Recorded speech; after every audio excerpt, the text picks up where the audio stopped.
Now briefly, I wanted to go over just the funding recommendations, and these are the items that the board will vote on at the end of this meeting. We've talked about the $120 million in bonds in total. 3 issues, you can see the breakdown: wastewater $65 million, electric $45 million, and gas $10 million.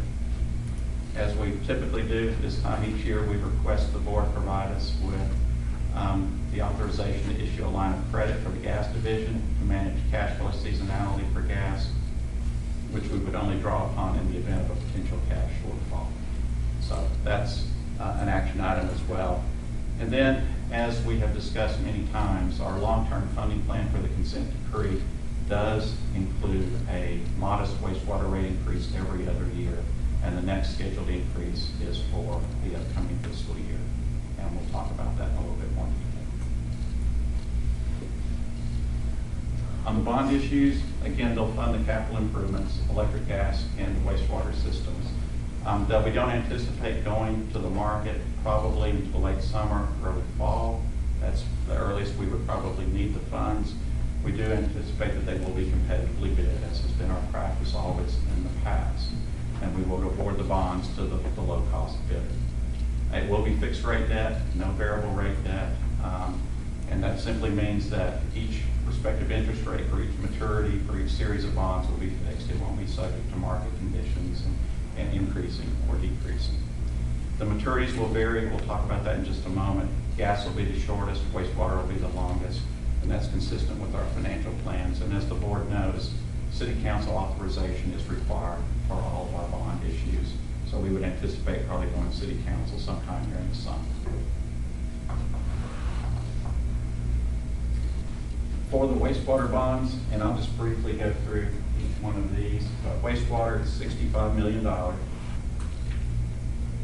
We are proposing and projecting that we'll have a level payback structure with maturities extending out 35 years, going out to 2047. When I say a level payback structure, it just simply means the amortization of the debt at the same level of payment each year for the 35 years. The principal and interest mix will change over time, of course, but it'll be the same amount. That's what we're looking at right now. The interest rate that we budgeted and put in our financial plan for the $65 million in bonds is 4.5%. And I think that's basically, based on current market conditions, that's conservative. I don't think it'll be that high. I think we'll get a much better rate than that if market conditions persist the way they are right now. But at that 4.5%, that translates to a total interest cost of $65 million over the life of the bonds. And so the debt service for the new proposed bond issue is represented by those blue segments of the bar chart, and you can see it's roughly the same amount each year over the 35 years, and it's about $3.7 million a year, 35 years. Total cost of $130 million, principal and interest combined. The green bars represent our debt service on our current outstanding bonds for the wastewater division. And principal and interest combined today at $720 million. So if you add on the $130 million to that, after we issue these bonds, we'll have $850 million in total debt service for the wastewater division, spread out over 35 years. So, the legacy of the consent decree. The debt management policy that the board adopted last November sets minimum requirements for how much principal is to be repaid in the next 10 years. We have that for every division. For the wastewater division, it's 20%. 20% of principal must be repaid every 10-year period, or at least in the next 10 years. For wastewater, with the new bonds, it would be 21%. So we are in compliance will be in compliance with the policy. And then also to mention to the board, after the new bond issue, the debt ratio would increase to 64%, which is slightly higher than our target of 60, but it is under the maximum allowable level in the debt management policy. Is the principal paid a net of new indebtedness, or is it on existing debt? And we're not going to pay back 21% this year and borrow 100. No, the 21%, I'm sorry, is for 10 years. over the FY13 through 22 period, we will repay 21% of our total principal outstanding. Okay, does that include The the new- debt that we're gonna have? Yes, it does. Correct. Any other questions? One other, when we budgeted the debt on this, when we set the rate increases in place, I was just curious whatever it was. 10 years ago? Was it that? No, it was 2003. 2004. Okay. Yeah. What interest rate did we plug in on that debt? Higher than today. Go back in time, I want to think it varied. And the early years, I believe we had 5%, and then we had it increasing over time, maybe 5.5%, and as far as maybe 6%, as high as 6% once we got out to 2016. The initial funding plan was 2005 through 2016, I believe, but we got between 5 and 6% was the interest rate we used at that time. And the average cost is something now less than 4.5%. Is that fair? The average cost, yeah, the weighted average interest rate of all of the green is about 4.4%. So when we can, and I'm jumping the gun, but when we consider the rate increases, what is offset the savings that we have been able to accrue based on reduced interest?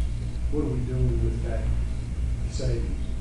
Obviously, the costs have gone up, we've had to do this, we've had to do that. Is that where that's going? Or are we doing better than we anticipated 9 years ago?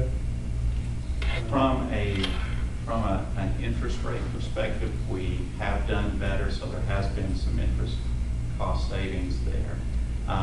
That has been absorbed basically by increased operating costs. There have been things that we did not anticipate that have come along over that period of time.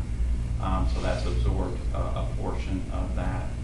I think also that initial capital plan that we looked at didn't have all the capital dollars in it at that time. We did not know what the magnitude of the composite correction plan was going to be. It turned out to be about $50 million more. We had a bogey in there like $70 million. It's turned out to be $120 million.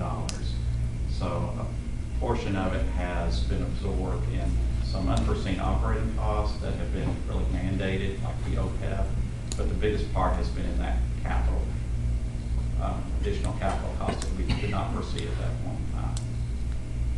So in net, are we ahead or behind based on the savings of the when you get If you that look number? at it from the rate increase perspective, if we go back in time, the rate increases that we said we were going to need, at that time it was 50%, 50%, and then 8. What has actually happened has been 50%, 50%, 8, and then 12. Those rate increases had to be slightly higher. Part of that's the capital program as well, and part of it is the reduced revenue from usage going down over time. Though that's stabilized now, we had a period of time where usage was declining. From 2004 probably through 2009. That wasn't built into the model at that time. And I add that when we developed the financial model back in 2003 and passed in 2004, we acknowledged that that was based on the consent decree related to the collection system. But we had a project required of the consent decree that we look into plant improvement requirements, and we told the board at that time that that plan did not include the funding that would be necessary for the plant improvements. That's the additional component of the consent decree that extended from 2016 to 2021 when that got approved, and the additional 8 to 12% is helping to fund that additional plant projects that were not in the initial financial plan. That's the Correct. majority of it, and then there's some of those revenue aspects that I mentioned. There was a whole piece of the plan that we could not predict. The EPA gave us 3 years or 4 years to evaluate it and come up with a engineering plan and then the attendant cost associated with that. So that was not in the original financial plan. So I guess it's fair to say that if we hadn't had the interest savings, that our rates would have. Rate increases gone would have Be been even higher. more. That is Yes. exactly right. Okay. Correct. On the proposed electric bonds, like wastewater, and we see this in gas as well, we're also proposing a level payback structure. The maturities on electric will go out as far as 2043, 30 years. And you will see, and this is where the Century 2 funding plan comes into play, that the red is existing debt. And historically, when we've done electric bonds, they've only gone out as far as 20 years. That's been the farthest maturity. Last year, when we were developing the Century 2 funding plan for electric, we met with the board, had a lot of conversations, and we agreed that we were going to extend the maturities for the electric division, go out 30 years, spread the cost out over a longer period of time to help to be able to keep those rate increases basically at 1% every year. So with this proposed bond issue, we're saying it's going to go out 30 years, so you can see that additional 10 years beyond what our current debt is. That's a reflection of that. We budgeted an interest rate of 4.25% for this bond issue. That equates to $35 million in total interest over the life of the proposed bonds. And as far as what that equal payment's going to be, that's about $2.6 million each year for the electric division. The payback ratio over 10 years for electric is 44%. That's well in compliance with the debt management policy. And the debt ratio after the new issue is 40%, which is also in compliance. Any questions on electric?